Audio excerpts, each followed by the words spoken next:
السلام عليكم ورحمة الله وبركاته. الحمد لله رب العالمين والصلاة والسلام على رسوله الكريم. أعوذ بالله من الشيطان الرجيم. بفضل وبكرم بسم الله الرحمن الرحيم. وإذ قال لقمان لابنه وهو يعظه يا بني لا تشرك بالله إن الشرك لظلم عظيم. اللهم صل على مولانا محمد وعلى آل سيدنا محبت درود فری اللهم صل على مولانا وعلى آل রাসূলুনা মুহাম্মদ। সবাই পড়ি সাল্লাল্লাহু আলাইহি ওয়াসাল্লাম। বিসমিল্লাহির রহমানির রহিম। ওয়া আন আবি হুরায়রা রাদিয়াল্লাহু তাআলা আনহু قال قال رسول الله صلى الله عليه وسلم أكثر العذاب القبر من البعول. رواه الترمذي رواه ابن ماجه. بسم الله الرحمن الرحيم. قال النبي صلى الله عليه وسلم يمسك قوم من هذه الأمة في آخر الزمن قردة وخنازير. قالوا يا رسول الله صلى الله عليه وسلم أليس يشهدون أن لا إله إلا الله وأن محمد رسول الله؟ قال بلى يصومون يحجون يصلون. قيل فما بلاهم؟ قال اتخذ والمعازف والكائنات. بسم الله الرحمن الرحيم. وعن أبي مالك الأشعري رضي الله تعالى عنه قال قال رسول الله صلى الله عليه وسلم لا يشربن الناس من أمة الخمر يسمونها بغير اسمها يزاف على رؤوسهم بالمعاذب والمغينة يكسبهم الله بهم العرض ويجعل منهم القردة وخنازير. رواه ابن ماجه. পরিসবাই লা ইলাহা ইল্লাল্লাহ লা ইলাহা ইল্লাল্লাহ লা ইলাহা ইল্লাল্লাহ।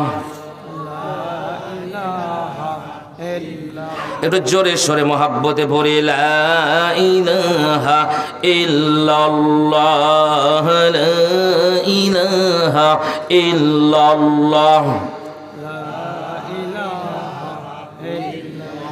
দিনগুলি যাচ্ছে চলে আসবে না আর ফিরে। কোরআন কি পর বন্ধু হাজার কাজের ভিড়ে। কোরআন তুমি না পড়ে করিও না ভুল। এখন যদি মারা যাও হারাবে দুকুল। লা ইলাহা ইল্লাল্লাহ। সবাই পড়ি সাল্লাল্লাহু আলাইহি ওয়াসাল্লাম। আজকের বিরাট তাফসিরুল কোরআন মাহফিলের সম্মানিত যোগ্য সভাপতি সাহেব জনাব মোহাম্মদ নুরুন নবী, সাবেক প্রধান শিক্ষক পোয়ালগাছা মুসলিম উচ্চ বিদ্যালয় শাহজাহানপুর বগুড়া। তিনি আসেন নাই, অসুস্থ। তিনি অসুস্থ আছেন ঢাকায়। আল্লাহ পাক যেন তাকে শিফায়ে কুল্লিয়ায় আজেলা দান করে। আমরা বলি আল্লাহুম্মা আমিন। প্রিয় উপস্থিতি, এরপরে উপস্থিত আছেন সহসভাপতি হাফিজ মাওলানা মোহাম্মদ আব্দুর রাজ্জাক ভাই, আমার একেবারে কাছের মানুষ। এরপরে আরও উপস্থিত আছেন মাওলানা মোহাম্মদ ইউনুস আলী, মহল তামিম, শিয়ালচাপর কওমি মাদ্রাসা। এরপরে আরও আছেন প্রধান অতিথি এবং ওয়াজ করে আলোচনা করে যারা ধন্য করলেন, দ্বিতীয় তৃতীয় এবং আরও অনেকে। সবার প্রতি আমার আরও উপস্থিত আছেন অত্র এলাকার দিনদার পরেশগার ভাইয়েরা, পর্দার আড়ালের মা ও বোনেরা। আমি আপনাদের প্রথমে জানাচ্ছি আমার আন্তরিক সালাম ও মোবারকবাদ। আসসালামু আলাইকুম ওয়া রাহমাতুল্লাহি ওয়া বারাকাতুহু। সর্বপ্রথম মহান প্রভুর দরবারে আলী শানে সমস্বরে মস্তক অবনত চিত্তে শুকরিয়া জ্ঞাপন করে বলি আলহামদুলিল্লাহ। আর একটু জোরে সোরে মহাব্বতে পড়ি আলহামদুলিল্লাহ।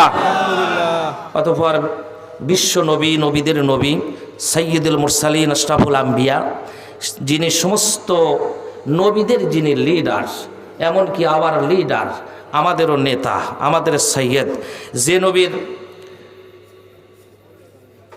উম্মাত হতে পেরে আমাদের জীবনখানা ধন্য, সে বিশ্ব নবীর প্রতি সংক্ষেপে দরুদ পড়ি, সবাই পড়ি সাল্লাল্লাহু আলাইহি ওয়াসাল্লাম। প্রিয় ভাইরা, এ মাহফিল করাতে কি বেজার না খুশি? সেটা কি কম না বেশি? বেশি যদি হয় মাঝে মধ্যে সুবহানাল্লাহ আলহামদুলিল্লাহ জোরে বলবেন, নাচতে বলবেন। আপনারা সবাই কেমন আছেন?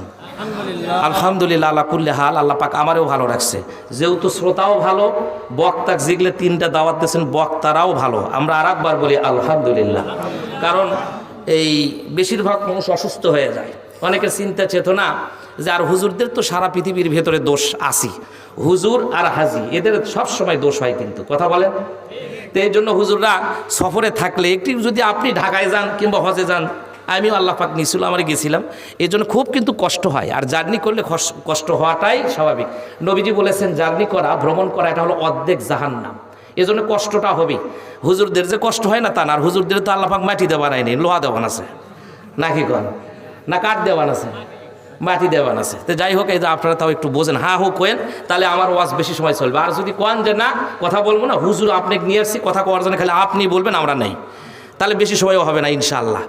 আশেপাশে যারা ঘুরতেছেন তাড়াতাড়ি মাহফিলের দিকে আসেন। কিছু মানুষ চিন্তা করতেছে হুজুর যতই চিল্লাক মাহফিলে যাবো না, কারণ ওরা খালি ঘুরতেছে খালি পোলা আর হলো মেলা, এই 2 জায়গাত খালি ঘুরতেছে। যে ওয়াজ শুনলেও পোলা পামো, না শুনলেও পোলা পাবো, এটা হলো তাদের চিন্তা ভাবনা। এই জন্য আসেন একটু কথা শুনে, হয়তো বা এটাও হতে পারে কঠিন কিয়ামতের দিনে কোনো আমল নাই, দেখা যাবে শেষ নবীর উম্মাত, দেখি তো কায়দা কৌশল করে কোনোভাবে দেখি তো বিশ্ব নবীর উম্মাত তো আল্লাহ দেখবেন যে জান্নাত দেওয়া যায় কিনা। দেখা গেল একটা মাহফিলের কাছে এসে আপনি বসে নবীর ওপরে দরুদ শরীফ পড়ছিলেন, শুধু সাল্লাল্লাহু আলাইহি ওয়াসাল্লাম বলেছিলেন, এতটুক পাক বলেছিলেন, আল্লাহু আকবার বলেছিলেন, ওয়া রাব্বাকা ফাকাব্বির, আল্লাহর নামে তাকবীর দিয়েছিলেন।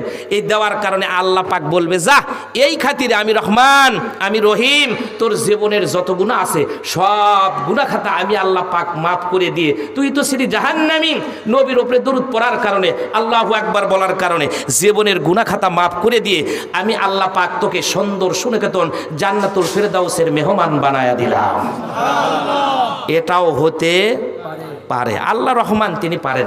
প্রিয় উপস্থিতি, এই জন্য আসুন আমি মোকদ্দমা বাড়াবো না, প্রত্যেকটা আলোচনা, প্রত্যেকটা কর্ম, প্রত্যেকটা কাজ দোয়া দিয়ে শুরু করতে হয়, আর দোয়া দেয় ওটা শেষ করতে হয়, নাকি বলেন? কথা বললে গাও গরম হয়ে যায়। আপনারা তো চাদর দিয়েছেন মনে করতেছেন, হুজুররা কিন্তু একেবারে সুখেও নেই, কথা বললে কষ্ট হয়। একটু দাঁড়ায়া লোকজনের সামনে বাসার ভেতরে 4-5 জন একটু বসায়া কথা বলেন, দেখেন কষ্ট হয়।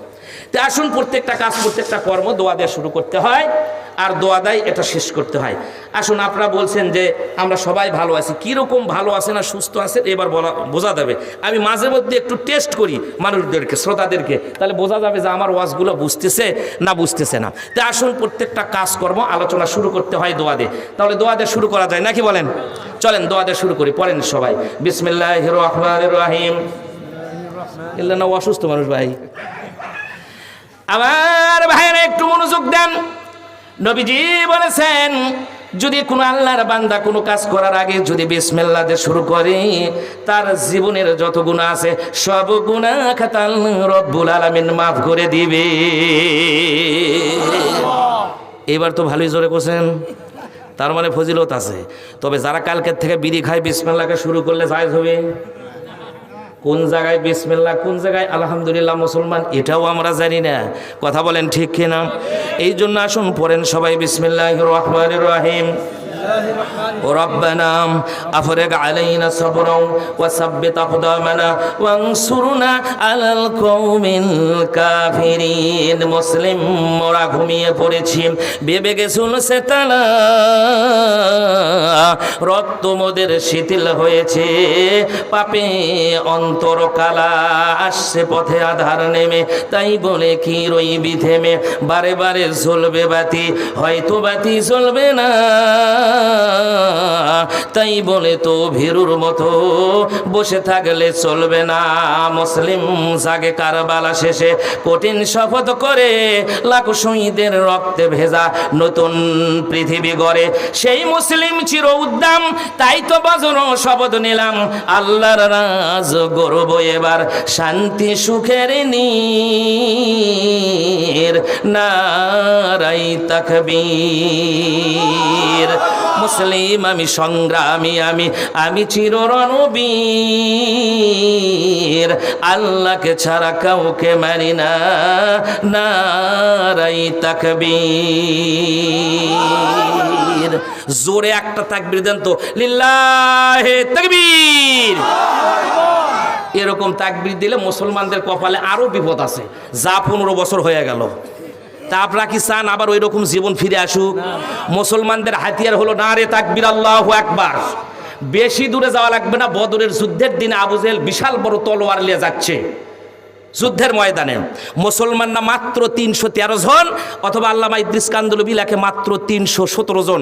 শুধু নারে তাকবীর আল্লাহু আকবার বলছে, আবু জেহেলের হাতের থেকে তলোয়ারটা মরুভূমির ভেতরে বালুর উপরে পড়ে টুকরা টুকরা হয়ে গেছে। সুবহানাল্লাহ। কাল স্টালে যে বসে জোরে কোন সুবহানাল্লাহ। তাহলে কি তাকবীর জোরে হবি না আসতে হবি? একটু গলাটা সাইজ করলেন, লিল্লাহে তাকবীর, নারে তাকবীর। আল কোরআনের আলো, আল হাদিসের আলো, লিল্লাহে তাকবীর। আলহামদুলিল্লাহ। লোকজন ভাববে যে না, মোস্তাফিজার হুজুর এখনো বেঁচে আছে। কথা কন প্রিয় ভাইয়ের আমার, আসুন, আশেপাশ থেকে শয়তান চলে গেল, আর এখন মাহফিলের পরিবেশটাও ফিরে আসলো। তবে আমার মনে হয় এই গ্রামের লোকজনের এখনো পর্যন্ত ঘুম ভাঙছে নাকি আল্লাহ ভালো জানে। তবে মাইকের আওয়াজ অনুযায়ী মাহফিলের দিকে আসার কথা ছিল। শোনেন, আর কিছুক্ষণের মধ্যেই পোলা দেওয়া হবে, আপনারা চলে আসেন তাড়াতাড়ি, মিশে রস করে লাভ হবে না, পোলাটা খাওয়াই লাগবে, ওয়াজ যা হয় হোক। প্রিয় ভাইয়ের আমার, আমি কোরআন শরীফ থেকে একটি আয়াতে কারিমা পড়েছি, নবীর অসংখ্য হাদিসের ভিতর থেকে 3টি হাদিস পড়েছি, এরই উপরে কিছু কথা বলা হবে ইনশাআল্লাহ। আল্লাহ যদি তৌফিক দেয়, ওমা তৌফিক ইল্লা বিল্লাহি তাওয়াক্কালতু ওয়া ইলাইহিল উনীব, আমরা বলি আল্লাহুম্মা আমিন। প্রিয় ভাইয়েরা, আমি যে আয়াতটা পড়েছি সবার পরিচিত একটি সূরা, সূরাটার নাম হলো সূরায়ে লোকমান। সবার পরিচিত সূরা না? হাফেজ মাওলানা যারা কোরআন শরীফ পড়া জানে সবাই জানে। লোকমান, এটা আবার কোন লোকমান? ইনি কোনো নবী না, খেয়াল করে শুনবেন, কথাটা মনোযোগ দিবেন। ইনি কোনো নবী না, ইনি কোনো রাসূল না, ইনি কোনো পয়গম্বর না, ইনি একজন মানুষ ছিলেন। লোকমান ছিলেন একজন মানুষ, আর এমন মানুষ নবীদের নামে কোরআন শরীফের ভিতরে সূরা আছে। ভাই আলোচনা করলেন প্রথম সূরা ফাতিহার পরে সেই সূরাটার নাম বাকারাত থেকে আলোচনা করলেন, আর আমি যে সূরা থেকে ধরছি সেই সূরার নাম লোকমান। দেখেন আল্লাহ পাকের কথাগুলো এত সুন্দর, এত জানে, এত মানে, আশ্চর্য হয়ে যাবেন, অ্যাস্টনিশড হয়ে যাবেন। সেটা হলো আল্লাহ পাক গরু দিয়ে শুরু করছে। কি দিয়ে শুরু করছে? গরু দিয়ে শুরু করছে, গাভী দিয়ে শুরু করছে। তার কারণ হলো, পৃথিবীর কোনো মানুষ যদি, কোনো ছেলে, কোনো যুবক, কোনো যুবতী যদি কোনো খারাপ কাজ করে, কয় তুমি যে কাজ করছে তোমার সে গরু ভালো আছে। এই তুমি কি গরু নাকি যে গরুর মতো কাজ করছো? তার মানে হলো বুঝাচ্ছে যে গরু একটা নিকৃষ্ট প্রাণী। কথা বলেন? তা আল্লাহ পাক গরু দিয়ে শুরু করছে, আর এরপরে মা একবার শেষে আল্লাহ পাক আলোচনা করছেন, সেই সূরাটার নাম হলো সূরাতুল নাস, মানে হলো মানুষের সূরা। তার মানে কি, আপনি যদি এই গরু হন, এরপরে মাকড়াস হন, হাতি হন, উলাইকা কাল আনাম হন, চারপায়ে জন্তু হন, যাই হন না কেন, আপনি যদি পড়তে পড়তে আর কোরআন শরীফ থেকে শিক্ষা নিতে নিতে নাস পর্যন্ত আসেন, তাহলে আপনি কমপ্লিটলি একটা মানুষ হয়ে যাবেন। কারণ মানুষের সুরত দিয়ে আল্লাহ পাক মানুষকে জাহান্নামে দিবে না, অন্যান্য প্রাণীর আকৃতি দিয়ে তখন মানুষকে জাহান্নামের ভেতরে দেওয়া হবে। যার কারণে আপনি যদি গরু হন, গরুর থেকে আপনি কোরআনের নাস পর্যন্ত আসবেন, পড়লে পারে আপনি কমপ্লিট মানুষ হয়ে যাবেন। কিন্তু এখান থেকে শিক্ষা নেওয়া লাগবে, মানতে হবে, পড়তে হবে। প্রিয় উপস্থিতি, এই লোকমান আবার কোন লোকমান? নবীদের নামে সূরা আছে, মহিলাদের নামে সূরা আছে, একবারে ডাইরেক্ট একটা মহিলার নামে সূরা আছে, সেই সূরাটার নাম সূরাতুল মারিয়াম। সমস্ত মহিলাদের নামে সূরা আছে, সেই সূরাটার নাম সূরাতুল নিসা, মানে মহিলা মানুষের সূরা। পুরুষ মানুষের নামে সূরা আছে, সূরাতুল ইউসুফ। মুহাম্মদ সাল্লাল্লাহু আলাইহি সাল্লামের নামও সূরা আছে, কিন্তু মাঝখান থেকে অনেক পয়গম্বরদের নামে কোরআন শরীফের ভিতর সূরা নাই। আছে নাই? কিন্তু লোকমান কোনো নবী না, লোকমান কোনো রাসূল না, লোকমান কোনো পয়গম্বর না। ইনি কতটুক আল্লাহর ইবাদত করলে তার নামে কোরআন শরীফটা কিয়ামত পর্যন্ত থাকবে, আর কিয়ামত পর্যন্তই স্বর্ণ অক্ষরে তার নামটা কিয়ামত পর্যন্ত কোরআনের মতো এত বড় কিতাবের ভেতরে আল্লাহ পাক কিয়ামত পর্যন্ত তার নামে সূরা স্বর্ণ অক্ষরে কোরআনের কারিমের ভেতরে রেখে দেবে। চিন্তা করছেন? তিনি ছিলেন আমার মতো খাটো মানুষ, বেটে মানুষ। খাটো মানুষের দাম আছে নাই? লোকজন বলে যে খাটো মানুষ আল্লাহর দুশমন, এটা কিন্তু কোরআনেরও কথা নয়, হাদিসেরও কথা নয়। কথা হলো এই হাদিসে আসছে যে যার দেল খাটো, যার দেল ছোট, সেই মানুষটা আল্লাহর দুশমন। দেল খাটো কি সেটা আমি একবারে শেষের দিকে বলবো, এখন বলবো না। আসুন, তে লোকমান ছিল খাটো মানুষ, বেটে মানুষ। পৃথিবীর ইতিহাসে সবচেয়ে কুৎসিত মানুষ ছিল লোকমানে হাকিম। আর একজন ছিল হযরত উমর রাদিয়াল্লাহু তাআলার একজন গোলাম। তাফসিরে ইবনে কাসিরের ভিতরে এসেছে। এরা ছিল সবচেয়ে কালো মানুষ, এর মতো আর কালো হয় না। এরপরে কিন্তু এই লোকমান হাকিমের হাত পা ছিল হলো ছোট ছোট, পাগুলো ছিল হলো মাংসল, ঠোঁটটা ছিল হলো মোটা, চোখগুলো ছিল বড় বড়, দেখতে ভালো দেখা যায় না। এখন বলেন তো, যদি এই ধরনের ব্যাসিরি, মাথাটা ছিল বড়, হাত পা ছিল ফাটা, এই ধরনের মানুষকে নিয়ে এসে যদি ফেসবুকের মধ্যে আপনি প্রত্যেক দিন ছাইড়া দেন, কিংবা টিভির পর্দায় যদি দেখানো হয়, চাষটলে টেলিভিশনের মধ্যে যদি দেখানো হয়, মানুষ দেখবে? দেখবে তো নেই, সবাই গাল দিবে, রে কোন পাগল রে একই ছবি প্রতিদিন ছেড়ে দিস, তাই বলবে না? কিন্তু আল্লাহর কাছে লোকমানের দাম কত বেশি। ও যুবক, আমি আপনাকেই বলছি, ও যুবতী, আমি আপনাকেই বলছি, আপনার মেকআপ করা চেহারার দাম আল্লাহর কাছে নাই। আপনি সেভ করেছেন, যুবক মানুষ ক্লিন সেভ করেছেন, এই দাম আল্লাহর কাছে নাই। লোকমান হাকিমের চেহারা সুরুত ছিল না, কিচ্ছু ছিল না, কুচ্ছিত ছিল। আল্লাহর কাছে তার দাম এত বেশি যে কোরআনটা কিয়ামত পর্যন্ত থাকবে, আর কিয়ামত পর্যন্ত লোকমানের নামে সূরাটা কোরআন শরীফের ভেতরে আল্লাহ পাক রেখে দেবে। চিন্তা করছেন কি মানুষ ছিলেন তিনি? এই লোকমান, তিনি মানুষদের সামনে বক্তৃতা দিতেন, ওয়াজ নসিহত করতেন। আর তার বক্তৃতা ছিল হলো সব সায়েন্টিফিক বক্তৃতা। যেরকম ভারতের একজন বক্তৃতা দেয় ডক্টর জাকির নায়েক, আছে না? ঠিক আছে, মানুষের ভেতরে ভালো মন্দ গুণ না থাকলে তো হয় না। আমার তো আর সবাই বলবি না যে মোস্তাফিজার একবারে জিবরাইল, বলবি এ ভাইকেও বলবে না, এ ভাইকেও বলবে না। মানে যাক দেখতে না পারে তাকে হাঁটতে দেখা যায় বাঁকা। তো এই জন্য সবাই আপনাকে একেবারে পরামানিকগিরি করলেও সবাই ভালো বলবে। কেউ যদি ভালো না, মানে খারাপ নাও বলে, বইয়ের কাছে যে হুজুর সাজা যায় না, পীর সাহেবও সাজা যায় না, মাস্টারও সাজা যায় না। বউ সব জানে আমি কোন জাতীয় হুজুর, আপনারা কোন জাতীয় মাস্টার, কোন জাতীয় কৃষক, সব জানে। কথা বলেন ঠিক কিনা? তো এই জন্য লোকমান হাকিম এত ভালো মানুষ ছিলেন, তিনি মানুষদেরকে সায়েন্টিফিক, বিজ্ঞান ভিত্তিক কথাগুলো শোনাতেন। আসলে নবীজিদের কথা, আল্লাহ পাকের কথা, সবগুলো কথাই হলো সায়েন্টিফিক কথা, সব হলো বিজ্ঞান ভিত্তিক কথা। জোরে বলেন সুবহানাল্লাহ। এই যে আমরা মিসওয়াক করি না, মিসওয়াকের কত উপকার, কত যে উপকার, কয়টা বলবো। আমি জানতাম না যে এই গ্রামে এরকম লোক হয়। তো এই জন্য কোন জায়গায় ধরবো, কোন জায়গায় ছাড়বো, আমি এখন চিন্তার মধ্যে পড়ে গেছি। তো যাই হোক, তারপরেও কিছু তো বলতেই হবে। তো প্রিয় উপস্থিতি, সেই জন্য এই যে আমরা অজু করি, নাকে পানি দেই, শেষ পর্যন্ত করোনা হয়ে আল্লাহ কয় তোরা অজু করবার চাস না, গোসলও করবার চাস না, বাড়ির থেকে টৌ টৌ করে ঘুরিস, থাম। গরুর মুখে তোরা যেরকম ঘুমাই দিস, আমি আল্লাহ পাক তোদেরও ঘুমাইয়ের ব্যবস্থা করতেছি। গরুর মুখে ঘুমাই দেয়, মোষের ঘুমাই দেয় কি কারণে? পরের ধান খায়, অন্যায় করে, ক্ষতি করে। আল্লাহ কয় তোরা আমার কম ক্ষতি করতেছ, উচিত ছিল ইবাদত করা। আর তোরা যা মারিয়া ধরিয়া সিটিং বাটপাড়ি, জোর যার বললুক তার, পাগিটি যার বউ তার। কথা কন, এই কাজ করে তোরা শেষ করে ফেলে দিলি, পৃথিবীটা নাপাক করে ফেলে দিচ্ছিস। থাম, তোদেরও ঘুমাইয়ের ব্যবস্থা করতেছি। গরু ঘুমাই দেয়, আমরা দিই, আর আল্লাহ আমাদেরকে কিছুদিন আগে করোনার কারণে ঘুমাই দিয়েছে। কথা বলেন, আল্লাহ আছে? আল্লাহ আছে, আছে, পারে। এরপরে যেদিন আমি আর আপনি শুয়ে পড়ে যাব, কবরের মধ্যে ঢুকাবে, সেই দিন মজাটা আরো বোঝা যাবে। প্রিয় ভাইরা আমার, এই লোকমান হাকিম তিনি মানুষদেরকে বক্তৃতা শোনাতেন। হাজার হাজার মানুষেরা তার চাতক পাখির মতো, চেহারা অসুন্দর হলে কি হবে, তার বক্তৃতা শোনার জন্য মানুষেরা পাগল পারা হয়ে যেত। তো মাঝখান থেকে একজন লোক, তিনি বক্তৃতা দিচ্ছিলেন, মাঝখান থেকে একজন লোক উঠে বলতেছে, ভাই আপনি কি সেই লোকমান নাকি যে লোকমানের সাথে আমি মাঠের মধ্যে উট দুম্বা ছাগলগুলো চড়াইছি? আপনি কি সেই লোকমান? তো লোকমান তো, উনি তো মিথ্যা কথার বান্দা না।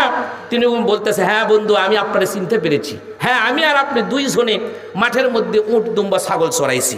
কিন্তু বন্ধু আপনাকে প্রশ্ন করলে উত্তর দিয়েছেন, তাছাড়া তো উত্তর দেন নাই, বাজে কোনো কথাও বলেন নাই, একই সাথে উট দুম্বা চড়ালাম। এখন বলেন তো, উট চড়ালে রাখালগিরি করলে ইসলামের কোনো ক্ষতি হবে? সবাই বললেন না ক্ষতি হবে। কোরআন শরীফ পড়ে দেখুন, বুখারী পড়ে দেখুন, সিয়াসাত্তার সব কিতাব পড়ে দেখুন, এমন কোনো নবী নাই, রাসূল নাই, পায়গাম্বার নাই যারা এই পৃথিবীর ভেতরে উট দুম্বা ছাগল চড়ায় নাই। সব পায়গাম্বার। তবে সব পায়গাম্বার ছাড়ালেও আমার নবী, আপনার নবী, বিশ্ব নবী জনাবে মুহাম্মদুর রাসূলুল্লাহ সাল্লাল্লাহু আলাইহি সাল্লাম, তিনি উট দুম্বা চড়াইছেন না চড়ান নাই? চড়াইছেন না? চড়াইছেন। সব পায়গাম্বার চড়াইছেন। কিভাবে চড়াইছেন? মুসা পায়গাম্বার তিনি ছিলেন উঁচা লম্বা মানুষ, মাথার চুলগুলো ছিল কোকড়া কোকড়া, ঠোঁটগুলো ছিল গোলাপের পাপড়ির মতো। যখন সমকালীন সময় যে নবী আসতো, ওই নবীগুলো অন্যান্য মানুষের চাইতে, অন্যান্য জনগণের চাইতে, লোকজনের চাইতে আল্লাহ পাক তাদেরকে সুন্দর করে সৃষ্টি করেছিলেন। এই মুসা পায়গাম্বার এক দাপাল ছাগল নিয়ে মাঠের মধ্যে চলে গেছে। একটা ছাগল আলাদা হয়ে, ছাগল তো বুঝতেছিনি এমন প্রাণী, আপনি যদি ওকে ডান দিকে নিয়ে যান ও বাম দিকে যাবে, ওকে যদি সামনের দিকে নেন ও পিছনের দিকে টানা দিবে। ছাগল কিন্তু বেকায়দা প্রাণী। তার কারণ হলো, ছাগল তো চালাবে এই কারণে, এই পৃথিবীর ভেতরে তোমরা যখন দেশের নেতা হবা, তোমরা যখন দেশের রাষ্ট্র ক্ষমতা পাবা, ছাগল তো কি টেরিয়া, এর চাইতে বড় টেরা হবে তোমাদের জনগণ। এই জনগণকে সোজা যদি করতে চাও, আগে ধৈর্য শিক্ষা নাও, আগে ছাগল ছাড়াও। এই জন্য সব পায়গাম্বারগুলো আগে ছাগল চড়াইছে। এই মুসা পায়গাম্বার ভাইরা আমার ছাগল নিয়ে চলে গেলেন মাঠের ভেতরে। একটা ছাগল আলাদা হয়ে, বাট কাটা হয়ে এমন দৌড় দিয়েছে, মুসা পায়গাম্বার পেছন থেকে ডাক দিয়া বলে, এ ছাগল রে থাম থাম। কিন্তু কে শোনে কার কথা? ছাগলও দৌড়াই, মুসা পায়গাম্বারও দৌড়াই। উষা লম্বা মানুষ কিন্তু কথা শোনে না। ছাগল দৌড়ানোর কারণে মুসা পায়গাম্বারের পা দুটো পাহাড়ের সাথে, পাথরের সাথে আঘাত লাগার কারণে ফেটে ফেটে রক্তগুলো জমিনের ভেতরে পড়ে। মুসা পায়গাম্বার সেই দিন এতই রাগ করেছিলেন ভাইরা আমার, আসমানের ফেরেশতা, জমিনের ফেরেশতা, এমনকি জিবরাইল পর্যন্ত তাকায়া তাকায়া দেখতেছে। মুসা পায়গাম্বার যে রাগীব মানুষ, তার হাত থেকে তো ছাগল বাঁচবে না, যার কারণে সব ফেরেশতাগুলো তাকায়া তাকায়া দেখতেছে।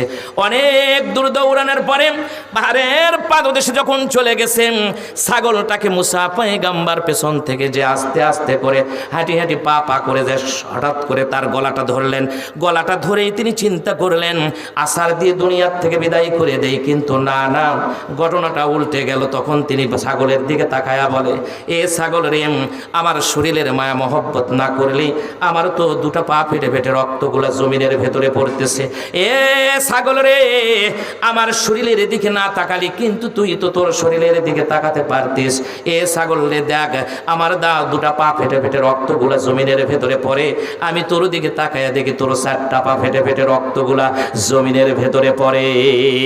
এ ছাগল যা যাম, এত বড় অপরাধটুকু করলি, আমি আল্লাহ, আমি মুসা পায়গাম্বার আজকে এই জায়গার ভেতরে ধৈর্য ধরলাম, আর এই অপরাধটুকু, এত বড় অপরাধটুকু আমি মুসা পায়গাম্বার তোরে আমি ক্ষমা করে দিলাম।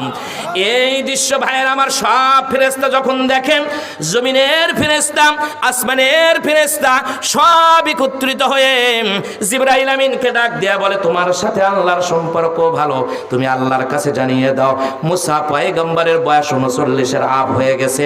আল্লামা সিরাজুল ইসলাম তার কিতাবের ভেতরে লেখে, 39-এর আপ হয়ে গেছে, এখনো মুসা পায়গাম্বারকে নবুয়ত দেয় নাই।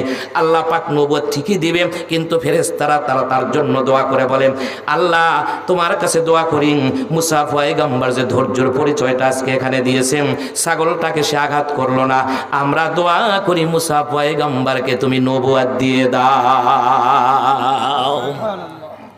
ধৈর্যের কত দাম, যার কারণে এই কথা তিনি বললেন, দোয়া করলেন, ফেরেশতারা পর্যন্ত দোয়া করতেছে। সুবহানাল্লাহ বলবেন না? এই জন্য ধৈর্য ধরা লাগবে, ধৈর্য ছাড়া কোনো কাম হয় না, ধৈর্য ধরলেই ফল পাওয়া যাবে। আমার ভাইয়ের একটু মনোযোগ দিয়ে শুনুন, ফেরেশতারা পর্যন্ত দোয়া করেন। এই জন্য ওয়াজ এমন জিনিস না যে আমি ট্রাক ভর্তি করে নিয়ে আসছি 2 কেজি করে দিলাম, বাড়ির যা পাক করে খেলেন, আজকে এরকম একটু ধৈর্য ধরা লাগবে রে ভাইয়েরা আমার, ধৈর্যের বিশাল দাম আছে। আল্লাহ বলছেন ইয়া আইয়ুহাল্লাযীনা আমানু সবিরু ওয়া সাবিরু ওয়া রাবিতু ওয়াত্তাকুল্লাহা লাআল্লাকুম তুফলিহুন।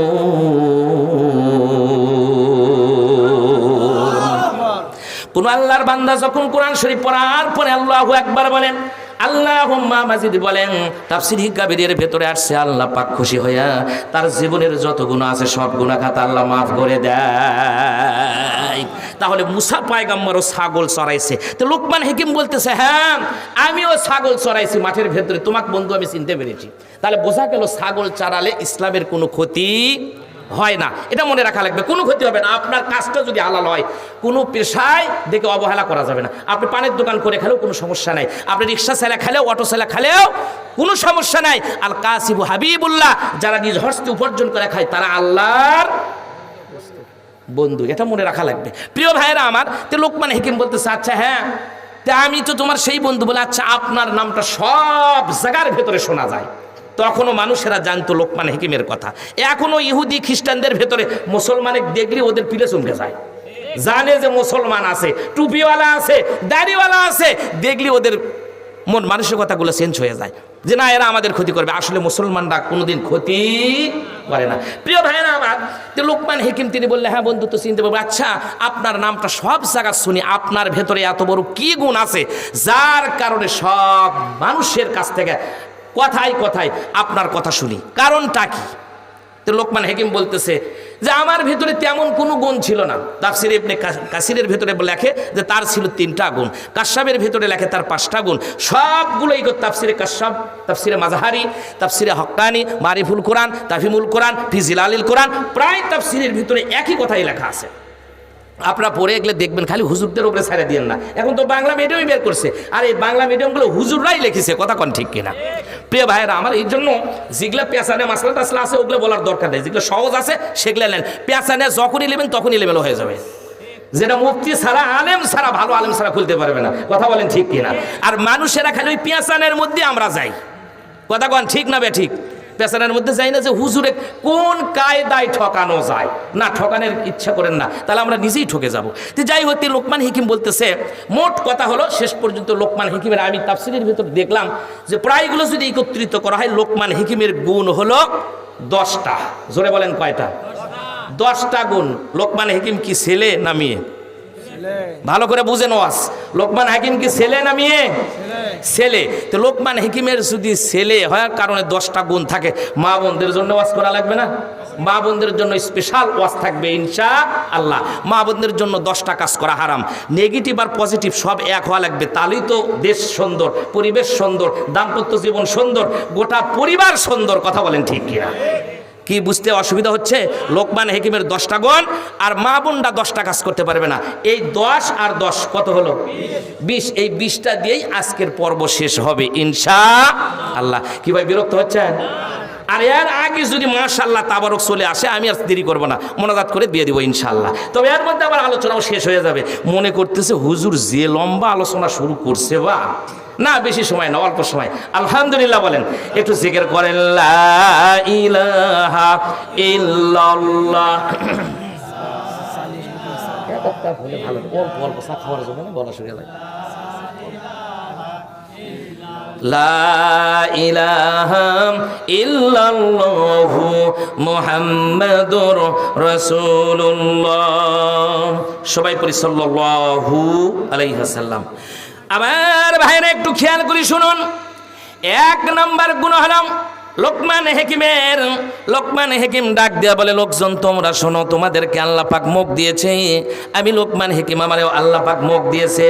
আমি লোকমান হাকিম এই পৃথিবীর ভিতরে জমিনের উপরে এই মুখ দিয়ে, এই জবান দিয়ে জীবনে কোনো দিন আমি লোকমান হাকিম মিথ্যা কথা বলি না। আর আমি আর আপনি মিথ্যার ফ্যাক্টরি, কথা কন ঠিক কিনা? হুজুর মিথ্যা কথা বলে, আলেম মিথ্যা কথা বলে, আগে আগে আমাকে তাই বলি নাকি? কন সাধারণ মানুষের কথা পরে বলি। হুজুর মিথ্যা কথা বলে, শিক্ষিত মানুষ মিথ্যা কথা বলে, মাস্টার অবশ্যই এখানে যদি মাস্টার থাকে তারা ভালো, তারা মিথ্যা কথা হয়তো বা বলে না। মাস্টার মিথ্যা কথা বলে, প্রিন্সিপাল মিথ্যা কথা বলে, প্রফেসর মিথ্যা কথা বলে। এক কথায় পৃথিবীর নেতারা, অবশ্য বাংলাদেশের নেতা নেত্রী, উপরে সংসদ ভবন থেকে শুরু করে মেম্বার চেয়ারম্যান থেকে শুরু করে সব উপরে যা আছে, এরা সব জিবরাইল, আর কেউ মিথ্যা কথা কয় না, নাকি ভাই? এক কথায় মানুষ যাই, সেই মানুষগুলাই মিথ্যা কথা বলে। কথা বলেন ঠিক কিনা? আমি হুজুর আমাকে ফোন দিলে কই যে ভাই হুজুর ফাঁকা আছে, আমি না ফাঁকা তো নেই, তো ফাঁকা এক একটা করে দেওয়া যাবে, টাকা 50,000, বাটাম ফাটে ফেলে দিবি হুজুরের। কথা কন ঠিক কিনা? তবে ভাই এই ওয়াজ করাতে আপনারা তো আমার টিয়া কম টম দিয়েন না ভাই, নাকি খান? সবই বলি, হাই রে দুনিয়া রে, দুনিয়াটাই চলছে খালি টাকার জন্য। কিয়ামতের আগে আলেমরা হবে সবচেয়ে নিকৃষ্ট, আমরা এখন নিকৃষ্ট হয়ে গেছি, খালি টাকার দিকে ছুটেছি। কথা কন ঠিক কিনা? প্রিয় ভাইয়েরা আমার, তো যাই হোক, লোকমান হাকিম জীবনে কোনোদিন মিথ্যা কথা বলেনি। তবে শোনেন, মিশকাতের একটা হাদিস আছে, 3 জায়গাত মিথ্যা কথা বলা জায়েজ আছে। এই জন্য লোকজন কয় যে হুজুররা ঘুরা বেরো পারে, ফিরে বেরো পারে। একবার ক্লিয়ার কথা, এত ক্লিয়ার করে পৃথিবীর কোনো বক্তা না বলে মুস্তাফিজুর হুজুর বলবে, যার ভেতরে কোনো যেন সুই না ঢোকে, কাল সকালবেলা সমালোচনা করবে, ওটা না। 3 জায়গাত মিথ্যা কথা বলা জায়েজ আছে। কি বলবেন? বলবো আমি। আজকে যারা আসেনি তারা কপাল পড়ায়, এই সংবাদগুলো কই পাবে? 3 জায়গাত মিথ্যা কথা বলা জায়েজ আছে রে ভাইরা আমার। 1 নম্বর হলো বাসার ভিতরে যাদের বউ আছে, যাদের স্ত্রী আছে, স্ত্রীর কাছে যদি মিথ্যা কথা বলেন, পয়গম্বর বলেন, তিরমিজির হাদিস, মিশকাতের হাদিস, নবী বলেন স্ত্রীর কাছে, বউয়ের কাছে মিথ্যা কথা বলে তোমার আমলনামায় কোনো গুনাহ দেওয়া হবে না। সুবহানাল্লাহ, খুব জোরে কয়, দেখছেন? মানে এমন একটা কথা কছে, সবাই হাসতেছে, ছেলেও হাসে, বুড়ো মানুষ হাসে, ওই এই হুজুর কুটিয়া ছিল রে, আজকে একটা ওয়াজ দিয়েছে, নাকি ভাই? মা বোনরা করছে আকুশে হুজুরকে লিয়ে চুরে, একে লিয়ে সেই মুরগির রান টান খাওয়াচ্ছ না। মা, আমি আপনাদের পক্ষে যাব, আমি তো আপনাদের পেট থেকেই আসছি, নাকি কন? কি মিথ্যা কথা বলবেন স্ত্রীর সাথে? একটা শাড়ি নিয়ে আসছেন 300 টাকা দিয়া, 800 টাকা দিয়ে জামাদার পুকুর শেরপুর থেকে, না এইদিকে কি যাই হোক জামাদার পুকুর থেকে নিয়ে আসা শাড়ি একটা নিয়ে আসা, বলেন এটা শাড়ি লিয়েছি 800 টাকা দিয়ে, নিয়ে আসা আপনি করছেন এটা লিয়েছি 2200 টাকা দিয়ে। নবী বলছেন কোনো গুনাহ নাই। কিন্তু এখন পারবেন না, এখন আর পারবেন না, কারণ আমাদের সবগুলোর বাড়ির ভেতরে এরা আছে। খালি স্ত্রীরা খালি মারতেছে ফেসবুক। হাই রে, ফেসবুক দেখতে দেখতে গ্যাসের চুলার উপরে এই কি করে কয় আলু ভাজা, শাক ভাজা, গোস্ত পুড়িয়া গুঁড়ো হইয়া আগুন ধরে শেষ হয়ে গেছে, ফেসবুক দেখা শেষ হয়নি। অবশ্য আমাদের এলাকার মা বোনটা ভালো, এরা ফেসবুক চালায় না। এই গ্রামের মা বোনটা তো আরো ভালো, এরা এগুলো বোঝেও না। জীবনটা শেষ হয়ে গেল, করতেছে হলো টিকটক, নিজের ছবি সাজায়া গুছাইয়া আদানাংটা হইয়া যে নারী ফেসবুকে সাজে, এই নারী কখনো ভালো হতে পারে না। আমার বউ হলেও জাহান্নামী, মেম্বারের মিয়া হলেও জাহান্নামী, এমপির মিয়া হলেও জাহান্নামী, এমপির স্ত্রী হলেও জাহান্নামী। কথা বলেন ঠিক কিনা? মনে করছেন হুজুরা মনে হয় কিছুই বোঝে না।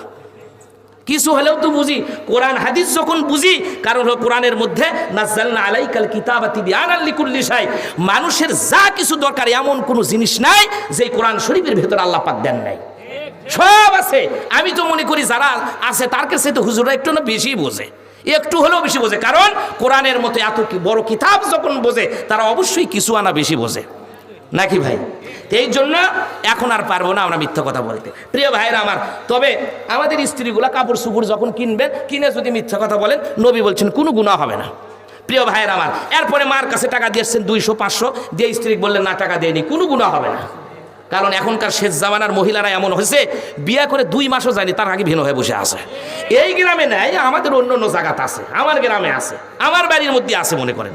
কথা বলেন, ঠিক বললাম না ভুল বললাম? কিছু মানুষ করছে এই হুজুর জান আর জিন্দেগিত কোনোদিন দাওয়াত না দিস। আসল কথা আমাকে বলতেই হবে। প্রিয় উপস্থিতি, তাহলে বোঝা গেল 1 নম্বর হলো স্ত্রীকে খুশি করার জন্য আপনি যত মিথ্যা কথা বলবেন গুনাহ হবে না। 2 নম্বর হলো ভাইরা আমার, যুদ্ধ জিহাদ সংক্রান্ত কাজে যদি আপনি মিথ্যা কথা বলেন, মিথ্যা কথা বললে আপনারা বললাম আমার ভেতরে কোনো গুনাহ হবে না।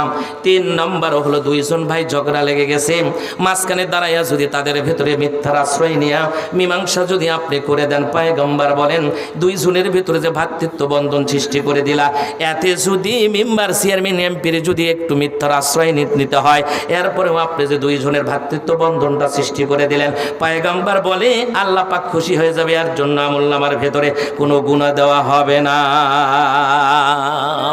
লোকমান হাকিম ডাক দিয়ে বলেন, 2 নম্বর হলো, এ লোকজনেরা তোমরা শুনো, আজকের আলোচনাটা একটু চেঞ্জ হয়ে গেল। লোকমান হাকিম ডাক দেয়া বলে, লোকজন আমি যা ওয়াজ করতে চাইছিলাম, যে বক্তৃতা দিতে চাইছিলাম, সেই বক্তৃতা আর দিলাম না, আমার জীবনের কিছু কথা শোনো।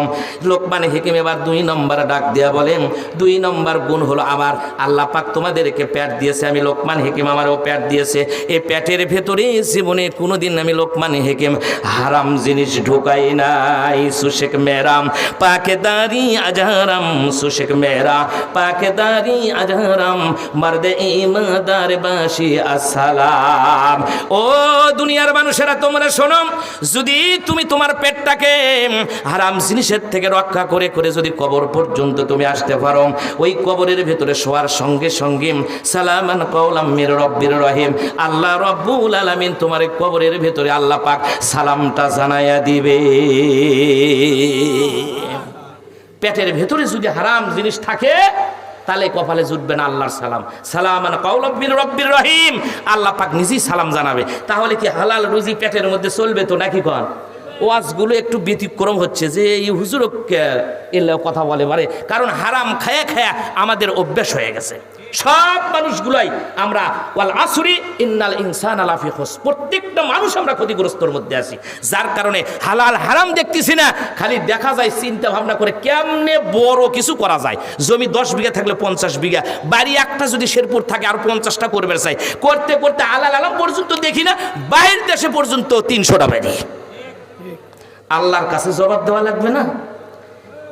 1 লোকমা পরিমাণ খাবার যদি তোমার পেটের ভেতরে থাকে, ওই পেট সহ শরীর সহ সব জাহান্নামে চলে যাওয়া লাগবে।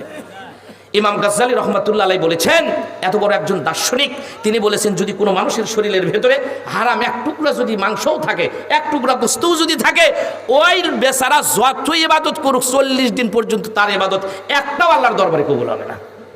হাদিসগুলো সব শক্ত, কথাগুলো খুব শক্ত, কিন্তু মানলে অবশ্যই সহজ। কথা বলেন ঠিক না বেঠিক? এই জন্য আল্লাহ পাক বলছেন, ইয়া আইয়ুহান নাসু কুলু মিম্মা ফিল আরদি হালালান তাইয়্যিবা। বলেন আল্লাহু আকবার। মানুষদেরকে আগে সতর্ক করে দিয়েছেন, ইয়া আইয়ুহান নাস, হে দুনিয়ার মানুষ, কুলু খাও, তোমাদের খাতে আমি নিষেধ করি নাই, কিন্তু সেটা হলো হালালান তাইয়্যিবা, হালাল খাবার খাও। পেট মোটা করে হারাম জিনিস নিয়ে কবরে আসো না।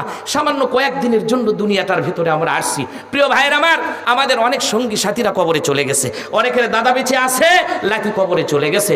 ও বন্ধু, কয়টা কথা বলেন বলে ভাইয়ের আমার, এই কবরের ভেতরে আপনি আর আমি যেদিন শুভ, 7 দিনের ভেতরে আপনার আমার মুখের ভিতরে সুন্দর দাড়িগুলা সবগুলো পড়ে যাবে, মাথার চুলগুলো খুলে খুলে এত সুন্দর চুলগুলো নষ্ট হয়ে যাবে, গা শরীরের ভিতরে যে গোস্তগুলো আছে সব গোস্তগুলা 10 দিন 15 দিন 1 মাস পর সব পচে যাবে। সবগুলো মানুষেরা সব কিছু দেখতে পারবে, কিন্তু বলার সুযোগ নাই লাশের। এমনকি ওই লাশের ভিতরে আপনার আমার শরীরের ভিতরে পোকাগুলো পড়বে। যে শরীরের ভিতরে এত সাবান লাগাইছেন, এত কসমেটিক লাগাইছেন, একটু খেয়াল করে শুনুন, দাঁতের ভিতরে একটু ময়লা জমলে ডাক্তারের কাছে যাওয়া লাগে, বহু টাকা ব্যয় করা লাগে। তারপরে আপনার শরীরের ভিতরে পোকা ধরবে, হাতের ভিতরে পোকা ধরবে, মাথার ভিতরে পোকা ধরবে, মগজের ভিতরে পোকাগুলো কিলবিল করবে, মুখের ভিতরে দাঁতের ভিতরে পর্যন্ত পোকা ধরবে, এমনকি নাকের ভিতরে পর্যন্ত পোকা যাবে। ওই মরা লাশটা ভুলেও একটা পোকাকে এখান থেকে আলাদা করার কোনো সুযোগ থাকবে না। এই জন্য জীবন রে ভাইয়ের আমার, কয়দিনের জীবন নিয়ে আসছি, একদিন না একদিন কবরের ভেতরে শোয়া লাগবে। এই জন্য হারাম খায়া পেটটা সাইজ মতো করে শরীরের ভেতরে গোস্ত মাংস ধরায়া ওই কবরের ভেতরে যখন যাব, কেমনে আল্লাহর কাছে বলবো, আল্লাহ আমরাই তো তোমার বান্দা ছিলাম, গোলাম ছিলাম, কিন্তু না না, আল্লাহর এই গোলামগুলো পরিচয় বড় পাওয়া বড় কষ্টকর হয়ে যাবে। এই জন্য লোকমান হাকিম ডেকে বলে, লোকজনগুলা তোমরা শোনো, এই পেটের ভেতরে আমি লোকমান হাকিম জীবনেও কোনোদিন হারাম জিনিস ঢুকাই নাই। 3 নম্বর গুণ হলো লোকমান হাকিমের। ও বন্ধু, মনোযোগ দিয়ে কথাটা শুনুন। 3 নম্বর গুণ লোকমান হাকিম ডাক দেয়া বলে, বলে লোকজন তোমাদেরকে আল্লাহ পাক মাথা দিয়েছে, এই কাল্লা দিয়েছে, এই মস্তক দিয়েছে, এই মাথাটা, এই কপালটা, তোমরা তো বিভিন্ন জায়গার ভেতরে মানুষের সামনে বড় মানুষ দেখলে তার সামনে মাথা নত করে দাও, বিশাল বড় গাছ দেখলে তোমরা মাথা নত করে দাও, বিশাল বড় পাহাড় দেখলে তার সামনে মাথা নত করে দাও, নিজ হাত দেয়া মূর্তি বানায় তার সামনে ডেকে ডেকে বলো মধু বর্তিতা দেবাদ ভরন্ত তিথা বক্ষিবাদ বক্ষানাং সাদমেদা সাহিস্ত সীতা সেত বিভিন্ন বিধ বিভিন্ন না সুমনের যশু মতনং ভেন্নং গহয়ং ওং শান্তি ওং শান্তি ওং শান্তি। তোমরা এই কথাগুলো বলো যে এই পৃথিবীর ভেতরে এটাই শ্রেষ্ঠ, যার কারণে মাথা নত করে দাও। আর আমি লোকমান হাকিম আমার জীবনে কোনোদিন এই মাথাটা, এই কপালটা আল্লাহ ছাড়া পৃথিবীর কোনো মানুষের সামনে, পাহাড়ের সামনে, মূর্তির সামনে মাথা নত করে দেই না। সুবহানাল্লাহ জোরে বের হলো না? একটু জোরে বলেন সুবহানাল্লাহ। প্রিয় ভাইরা আমার, এই জন্য লোকমান হাকিম কেমন মানুষ ছিলেন, যে সময়ে যেই দেশের মানুষেরা শিরিক বিদআত দিয়ে ভরপুর ছিল, ওই সময় লোকমান হাকিম তার সন্তানকে ডেকে বলে ইয়া বুনাইয়া লা তুশরিক বিল্লাহ ইন্নাশ শিরকা লাযুলমুন আযীম। এ বেটারে খবরদার, খবরদার, যেখানে এই পৃথিবীর ভিতরে আল্লাহ পাকের সূর্য নাই, আসমান নাই, জমিন নাই, যে জায়গার ভিতরে আল্লাহ পাকের রিজিক নাই, এখান থেকে পারলে দেশ থেকে বের হয়ে চলে যাও, যাওয়ার পর শিরিক করবা। তবে শুনে নাও, শিরিক কখনোই করবে না। আশেপাশের লোকজনগুলা যতই মানুষ তোমরা দেখো না কেন, মানুষগুলা শিরিক করে। আমি লোকমান হাকিম, আমি তোমাদের কল্যাণকামী পিতা, এই জন্যই তোমাদেরকে বলতেছি লা তুশরিক বিল্লাহ। জীবন যদি চলে যায়, যাও এক মুহূর্তের জন্য আল্লাহ ছাড়া কোনো মানুষের সামনে মাথা নত করবে না। এমন সন্তান, এমন লোকমান কি নসিহত গুলা করতেছেন। আমি আর আপনি জীবনে পারছি, ছেলে মেয়ে পারছি যে বেটা খবরদার মোবাইল লিসিসলে সারা রাত জাগিস না, মোবাইল চালাতে চালাতে রাতে স্বপ্নের ভেতরও খালিয়া দে। দেখেন দেখেন আপনার বাড়িতে দেখেন ছেলে মেয়ে সব এক, মোবাইল দেখতে দেখতে ব্রেন পর্যন্ত নষ্ট হয়ে গেছে। অথচ ওই ছেলে জীবনে কোনোদিন একটা দিনও কোরআন তেলাওয়াত শোনেনি ওই মোবাইলে। আপনার জীবন সম্পর্কে জিজ্ঞাসা করা হবে কিয়ামতের দিন, আল্লাহ বলবে ইকরা কিতাবাকা কাফা বিনাফসিকা ইয়াউমা আলাইকা হাসিবা। আজকে পড়ো তো তোমার জীবনের লেখাপড়া কত দূর করছো, যা কিছু করছে সব এর ভেতরে আছে। আপনি কয় ঘন্টা মোবাইল দেখেছেন, ফেসবুক দেখেছেন, ইউটিউব দেখেছেন, কয়টা সিনেমা দেখেছেন, কয়টা নাটক দেখেছেন, সব হিসাব আপনার আল্লাহ পাক কিতাব দিবে, ওর ভেতরে লেখা থাকবে। সেই দিন চোখ বন্ধ হয়ে যাবে, ওই হিসাবটা আল্লাহর কাছে মিলান যাব না, আমরা জাহান্নামের দিকে চলে যাব।